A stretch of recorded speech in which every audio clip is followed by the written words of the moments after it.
வாழ்க வளமுடன். ஓம் நமச்சிவாய. அனைத்து தமிழ் உள்ளங்களுக்கும் வணக்கம்.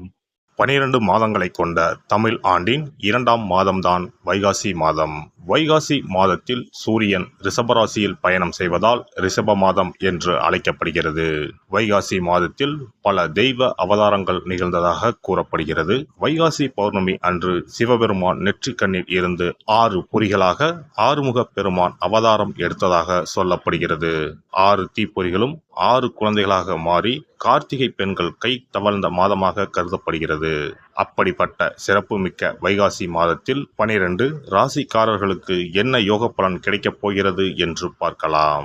இம்மாத கிரகநிலை என பார்த்தால் மேசராசியில் புதன் பகவானும் சுக்கிர பகவானும் இணைந்துள்ளனர். ரிஷபராசியில் சூரிய பகவானும் குரு பகவானும் உள்ளனர். கன்னி ராசியில் கேது பகவானும், கும்பராசியில் சனி பகவானும், மீன ராசியில் செவ்வாய் பகவானுடன் ராகு பகவானும் உள்ளனர். சந்திர பகவான் கடகத்தில் ஆட்சி பலத்தோடு அமர்ந்திருக்க இந்த வைகாசி மாதம் துவங்குகிறது.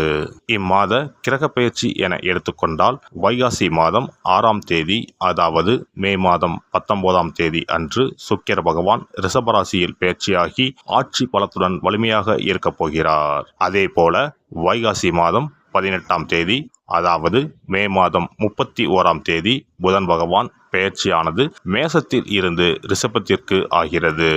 செவ்வாய் பகவான் வைகாசி மாதம் 19ஆம் தேதி, அதாவது ஜூன் மாதம் 1ஆம் தேதி மேச ராசியில் இடப்பெயர்ச்சி அடைந்து ஆட்சி பலத்துடன் வலிமையாக அமர்ந்து நற்பலன்களை அளிக்க உள்ளார். இந்த கிரக அமைப்பினால் உங்கள் வாழ்வில் ஏற்படக்கூடிய சுப மற்றும் அசுப பலன்கள் என்ன என்பதனையும், அசுப பலன் ஏற்படுமாயின் ராசிக்காரர்கள் செய்ய வேண்டிய பரிகாரம் என்ன, வழிபட வேண்டிய தெய்வம், வழிபடும் முறை என்ன என்பதனை பற்றி விரிவாக காண்போம். பிறக்கப் போகும் இம்மாதம் உங்கள் வாழ்வில் வளமும் நலமும் செல்வ செழிப்பும் பெற்று வாழ்வின் உயரிய நிலையை அடைய எல்லாம் வல்ல எம்பெருமானை வேண்டி விரும்பி கேட்டுக்கொள்கிறேன். எடுத்த காரியத்தை செய்து முடிக்கும் வரை உறக்கமின்றி கடுமையாக உழைக்கும் கன்னிராசி அன்பர்களே, இந்த மாதம் எடுத்த காரியம் கைகூடும். விரோதிகளும் நண்பர்களாக மாறுவார்கள். மறைமுக எதிர்ப்புகள் விலகும். பணவரத்து திருப்தி தரும். கடன் விவகாரங்களில் எச்சரிக்கை தேவை. உத்தியோகத்தில் இருப்பவர்கள் செய்தொழிலில் முன்னேற்றம் காண்பார்கள். தொழில் வியாபாரத்தில் இருந்த போட்டி குறையும்.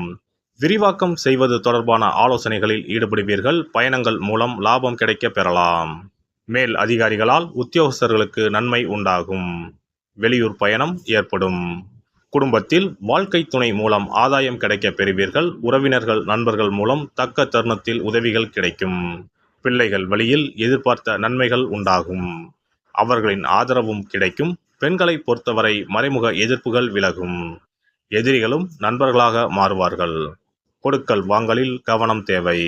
கலைத்துறையினருக்கு சீரான நிலை இருக்கும். அதிக சிரத்தை எடுத்தால்தான் புதிய ஒப்பந்தங்கள் கிடைக்கும்.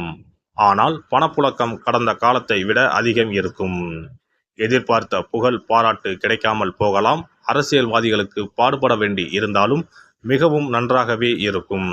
மாணவர்களுக்கு கல்வியில் முன்னேற்றம் உண்டாகும். உங்களுக்கு பின்னால் உங்களை பற்றி புறம் பேசியவர்கள் உங்களிடம் சரணடைவார்கள். எதிலும் எச்சரிக்கை தேவை. நட்சத்திர பலன்கள் உத்திரம் 2, 3, 4ஆம் பாதங்கள். இந்த மாதம் சக ஊழியர்களுடன் ஒத்துப்போவீர்கள். பெரிய கடன்களில் இருந்து விடுபட உதவும் மாதம் இது. உற்பத்தி சார்ந்த தொழில் துறையாளர்களுக்கு தொய்வின்றி தொழில் நடைபெறும். பதவி உயர்வுக்குரிய அறிவிப்பு வந்து சேரும். சிலருக்கு வெளியூருக்கு மாற்றலும் வரும். உடனே கைகூடாவிட்டாலும் அதற்கான விதையை இப்போதே ஊன்ற வேண்டிய காலகட்டம் இது. அஸ்தம் நட்சத்திரம். இந்த மாதம் பெற்றோர் நலம் கவனிக்கப்பட வேண்டும். குழந்தைகள் நலனுக்கு எந்த குறைபாடும் இருக்காது. கலைத்துறையினருக்கு ஓரளவு நன்மைகள் வந்து சேரும். ஓரளவு சோதனைகளும் இருக்கும்.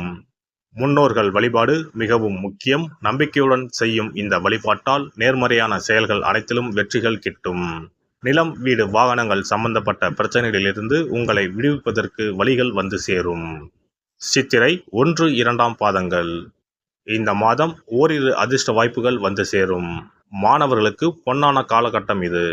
எதிர்கால படிப்புகளுக்கான பணிகளை இப்போதே ஆரம்பிக்கலாம். குடும்பத்தில் நடைபெற இருந்த நற்காரியங்கள் ஒவ்வொன்றாக நடைபெறும். நண்பர்கள் அனுகூலமாக இருப்பார்கள். கூடிய மட்டிலும் அடுத்தவர் விஷயங்களில் தலையிடுவதை தவிருங்கள். பெரியவர்களின் ஆலோசனைகளை கேட்டே எதையும் செய்வது நல்லது. ஏதேனும் ஒரு காவல் தெய்வத்தை புதன்கிழமைகளில் தீபம் ஏற்றி வழிபட எதிர்பார்த்த காரிய வெற்றி உண்டாகும், கடன் பிரச்சனை நீங்கும். சிறப்பு தொகுப்பு.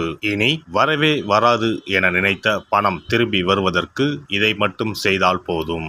நாம் கஷ்டப்பட்டு சேர்த்த அல்லது சம்பாதித்த பணத்தை யாரையாவது நம்பியோ அல்லது அவர்களுக்கு உதவி செய்வதற்காகவோ கொடுத்து ஏமாந்து இருக்கலாம். அப்படி இழந்த பணத்தை திரும்ப இனி வரவே வராது என நினைத்த பணத்தை கூட சில எளிய தாந்திரீக பரிகாரங்களை முறையாக செய்தால் திரும்ப பெற முடியும். இழந்த சொத்து, இழந்த பணம் மற்றும் நகை ஆகியவற்றை திரும்ப வீடு தேடி வர வைப்பதற்கான எளிய பரிகார முறைகள் பற்றி இங்கே தெரிந்து கொள்வோம்.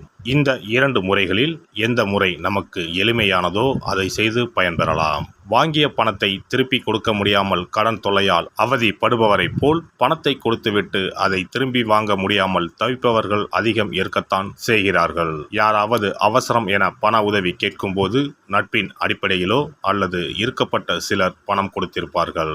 ஆனால் பணம் வாங்கிய நபரோ அந்த பணத்தை திருப்பி தராமல் இழுத்தடிக்கலாம். பணம் தர வேண்டிய நபருக்கு சூழ்நிலை காரணமாக பணம் வராமல் உங்களுக்கு திருப்பி தர முடியாமல் இருக்கலாம். அல்லது அந்த நபர் பணத்தை திருப்பி தரும் எண்ணமே இல்லாமல் இருக்கலாம். நீங்களும் பல முறை பணத்தை கேட்டு சலித்துவிட்டு இனி அந்த பணம் நமக்கு வரவே வராது என நினைத்து பணத்தை திருப்பி வாங்குவதற்கான முயற்சியை கூட கைவிட்டிருக்கலாம். இப்படி கொடுத்த பணம் திரும்பி வரவே வராது என நினைத்த பணத்தை உங்களிடம் பணம் வாங்கிய நபரே மனம் மாறி அவராக வந்து உங்களிடம் திருப்பி தருவதற்கு சில எளிய முறைகளை வீட்டிலேயே செய்தால் போதும். பரிகாரம் 1. கற்பூரம் ஒன்றை ஏற்றி அது எரியும் சுடரின் மீது இரும்பு கலந்த ஏதாவது ஒரு தட்டினை காட்ட வேண்டும். இப்படி காட்டும்போது அந்த தட்டில் கரி படலம் ஒன்று உருவாகும். இந்த கரியை உங்களின் வலதுபுற நடுவிரலில் எடுத்து ஒரு தெளிவான வெள்ளை காகிதத்தில் உங்களுக்கு பணம் கொடுக்க வேண்டிய நபரின் பெயரை எழுதி கொள்ளுங்கள். பிறகு அந்த பேப்பரை சிறியதாக மடித்து உள்ளங்கையில் வைத்துக்கொண்டு உங்களுக்கு பணம் கொடுக்க வேண்டிய அந்த நபரின் முகத்தை மனதில் நினைத்து கொண்டு அவர் உங்களுக்கு பணம் கொடுத்து விட்டதாகவும் உங்களுக்கு வரவேண்டிய பணம் அனைத்தும் வந்துவிட்டதாகவும் நினைத்து கொள்ளுங்கள். அந்த நபரின் பெயர் எழுதிய காகிதத்தை வீட்டின் பூஜை அறையில் வைத்து விடுங்கள். பிறகு அதை ஆற்றில் போட்டு விடலாம். பரிகாரம் 2. ஒரு சிறிய கிண்ணத்தில் மஞ்சளை தண்ணீர் கரைத்து எடுத்துக்கொள்ளுங்கள். ஒரு குச்சியால் அந்த மஞ்சளை தொட்டு வெள்ளை காகிதத்தில் பணம் தர வேண்டிய நபரின் பெயரை எழுதி கொள்ளுங்கள். ஓம் ஸ்ரீ கார்த்த வீர்யாஜுனாய நமக என்ற மந்திரத்தை 27 முறை சொல்லி பணம் கொடுக்க வேண்டிய நபர் உங்களுக்கு தர வேண்டிய பணம் அனைத்தையும் கொடுத்து விட்டதாக நினைத்து வேண்டிக் கொண்டு அந்த காகிதத்தை சுற்றி வெள்ளை நூலால் கட்டிவிட வேண்டும். பிறகு அந்த காகிதத்தை ஆற்றிலோ கடலிலோ போட்டுவிட வேண்டும். இந்த 2 முறைகளில் யாருக்கு எது வசதியோ அந்த முறையில் பரிகாரத்தை செய்யலாம். ஏதாவது ஒரு முறையை பின்பற்றினால் போதும். 2 முறைகளிலும் செய்ய வேண்டியது கிடையாது. இந்த பரிகாரத்தை தெற்கு நோக்கி அமர்ந்து செய்ய வேண்டும். இந்த பரிகாரத்தை நம்பிக்கையுடன் தொடர்ந்து செய்து வந்தால் கண்டிப்பாக வராது என நினைத்த பணம் விரைவில் உங்களின் வீடு தேடி வரும்.